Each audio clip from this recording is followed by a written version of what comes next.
देखिए, जहाँ तक यूसीसी की बात है, जो उत्तराखंड में वो लागू करने की बात कर रहे हैं वहाँ के मुख्यमंत्री, तो मुझे लगता है कि उनके पास ना तो कोई रोज़गार का मैटर है, ना महंगाई का मैटर है, ना वहाँ पे कोई विकास का मैटर है।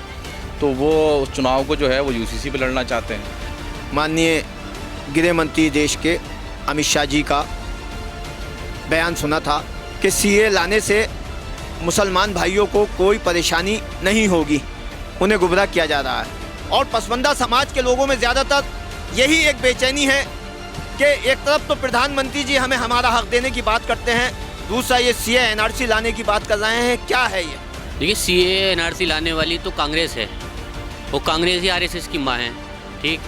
तो सीए एनआरसी अगर आती है तो ये जो कर रहे हैं सबका साथ सबका विकास, इसमें सबका साथ सबका विकास, सबका सत्यानाश हो जाएगा इस आने से बाद में। केंद्रीय मंत्री शांतनु ठाकुर के द्वारा दावा किया गया है कि एक सप्ताह के भीतर सीएए लागू हो जाएगा। इसके साथ ही उत्तराखंड के मुख्यमंत्री के द्वारा एक्स अकाउंट पे एक पोस्ट करी गई है जिसमें कहा गया है कि जल्द ही उत्तराखंड में यूनिफॉर्म सिविल कोड लागू कर दिया जाएगा। इसको लेकर मेरे साथ बात करने के लिए मुस्लिम समुदाय के लोग हैं। क्या कुछ कहना है मुस्लिम समुदाय के लोगों का, जानते हैं। जी वकील भाई, दो बड़े बयान आए हैं देश में आज, क्या कुछ कहना है यूनिफॉर्म सिविल कोड को लेकर और सीएए को लेकर? देखिए, जहाँ तक यूसीसी की बात है, जो उत्तराखंड में वो लागू करने की बात कर रहे हैं वहाँ के मुख्यमंत्री, तो मुझे लगता है कि उनके पास ना तो कोई रोज़गार का मैटर है, ना महंगाई का मैटर है, ना वहाँ पे कोई विकास का मैटर है। तो वो उस चुनाव को जो है वो यूसीसी पे लड़ना चाहते हैं।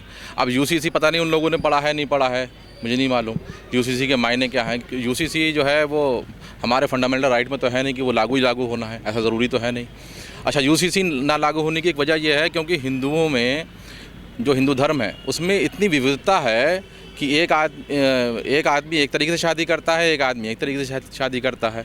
वहाँ पे कई स्कूल ऑफ थॉट्स हैं, वहाँ पे मिथाक्षर अलग है, दया भाग अलग है। तो ये विविधता ख़त्म हो जाएगी? अब यूसीसी अगर आएगा तो वो मिथाक्षरा मानेंगे, दया भागा मानेंगे, पता ही नहीं है। और नॉर्थ के जो हिंदू भाई हैं वो अलग तरीके से शादी करते हैं, उनका विरासत का तरीका अलग होता है। साउथ में जो शादी होती है वो तरीका अलग है।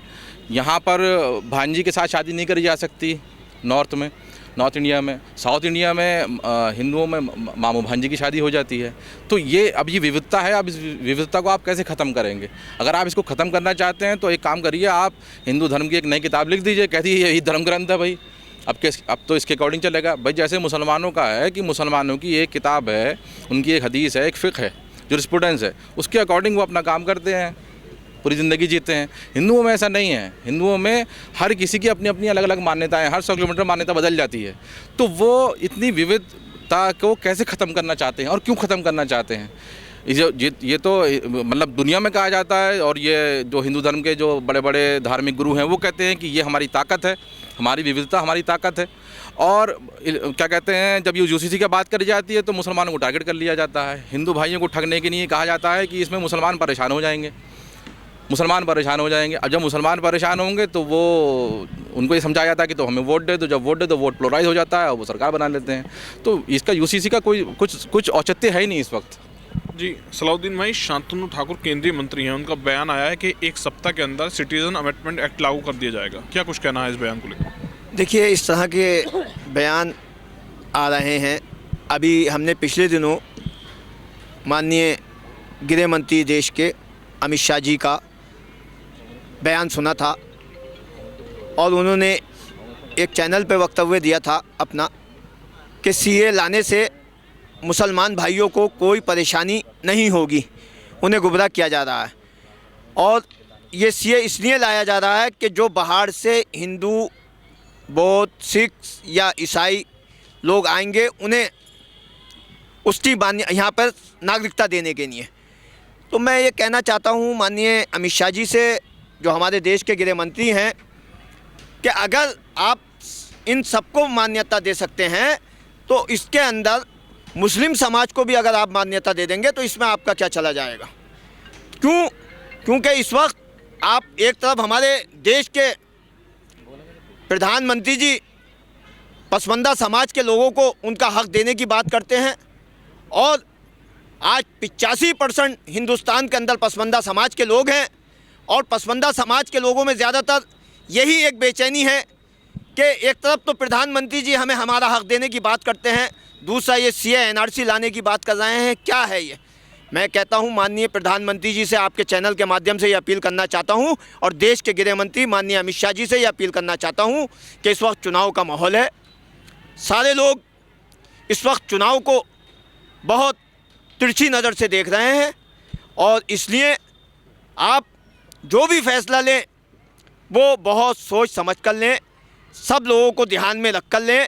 हिंदू, मुसलमान, सिख, ईसाई, बौद्ध, पारसी सारे लोग हिंदुस्तान के रहने वाले हैं और हिंदुस्तान में जन्मे हैं। इनके बाप दादा हिंदुस्तान में जन्मे हैं और इनके बाप दादाओं ने हिंदुस्तान में उसकी लड़ाई लड़ी है, जंग आज़ादी की। इसलिए हमारी आपसे, आपके चैनल के माध्यम से दोनों लोगों से यही गुजारिश है कि जो भी आप फैसला लें सोच समझ कर लें। सीए लाएं, एनआरसी लाएं, मगर सारे लोगों को उसके अंदर शामिल करें, क्योंकि आपके लिए जैसे आपका नारा है सबका साथ, सबका विकास, सबका विश्वास, उस नारे को आप बुलंद करें और उसी नारे के साथ आप इन कानूनों को लाने का काम करें। यही मेरी आपसे गुजारिश है। जी, केंद्रीय मंत्री का बयान आया है शांतनु ठाकुर का। उन्होंने कहा है कि एक सप्ताह में सीए लागू हो जाएगा।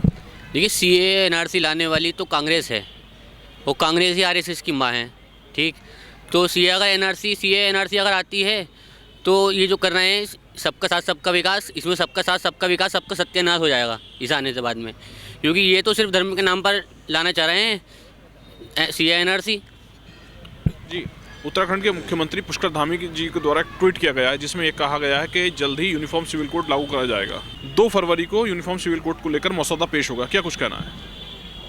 देखिए, अभी मैंने इससे पहले भी मैंने कहा था आपके चैनल के माध्यम से और माननीय प्रधानमंत्री जी से और माननीय गृह मंत्री अमित शाह जी से ये अपील की थी कि चुनाव का दौर है, चुनाव का टाइम है। आप फिर लगता है ऐसा कि सरकार बनाने जा रहे हैं, मगर इस तरीके के कानून ला कर के जनता परेशान होगी और वोट का बंटवारा होगा। जनता आपसे जो है दूरी बनाएगी, क्या इससे रिजल्ट निकलेगा? इसलिए हमारी तो यही गुजारिश है कि इन कानूनों को उस हिसाब से लाया जाए जो जिस तरीके से, जैसे अगर मुस्लिम है तो वो अपने कानून के तहत शादी करते हैं, हिंदू हैं तो वो अपने कानून के तहत शादी करते हैं, ईसाई हैं और सिख हैं वो अपने कानूनों के तहत शादी करते हैं। जो जिस तरीके से करता है उसी तरीके से उनके कानूनों को रहने दिया जाए और जो देश हमारा जैसे चल रहा है इसको आगे बढ़ाने के लिए, इसे सोने की चिड़िया बनाने के लिए सबका साथ, सबका विकास, सबका विश्वास वाले नारे को बुलंद किया जाए और सबको एक साथ लेकर चला जाए। सबके साथ प्यार, मोहब्बत, भाईचारा, गंगा जमनी तहजीब का बर्ताव करके इस देश को एक दिन सोने की चिड़िया बनाने का काम किया जाए। जी, उत्तराखंड के मुख्यमंत्री के एक्स अकाउंट पर जो पोस्ट करी गई है, क्या कुछ कहना है?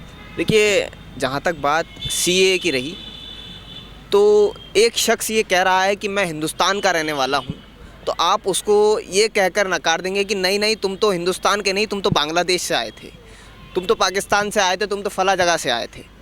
तो ज़बरदस्ती उससे ये कहकर कि तुम तो प्रताड़ित हुए थे, तुम्हें हम हिंदुस्तान की नागरिकता देंगे, तो ये कहकर सरकार का नज़रिया साफ। एक तरफ तो सरकार ये कहती है कि नहीं, सबका साथ सबका विकास, मुसलमान हमारे साथ है, पसमानदा हमारे साथ है, तो वहीं पीछे से खंजर घोंपना क्या मतलब होता है? और दूसरी बात, भारतीय जनता पार्टी की सोच तो 2014 से पता है, कभी सीए, कभी सीएबी, कभी एनआरसी, कभी फिर एनआरसी, कभी 370। तो ये बातें जो घुमा फिरा के मुसलमानों के ख़िलाफ़ हो रही हैं, मैं समझता हूँ कि इससे शायद मुसलमान अब समझ जाए कि किधर हमें जाना है और किस अपने वोट का फैसला है। और दूसरी बात ये भी रही कि कुछ दिनों पहले मेरे ख्याल से पार्लियामेंट के अंदर एक बहुत आपत्तिजनक बात हुई थी कि यहाँ जो मुसलमान देश में रह रहे हैं उनको डरने की ज़रूरत नहीं है। मैं समझता हूँ कौन सा मुसलमान ऐसा है जो आपसे डरता है?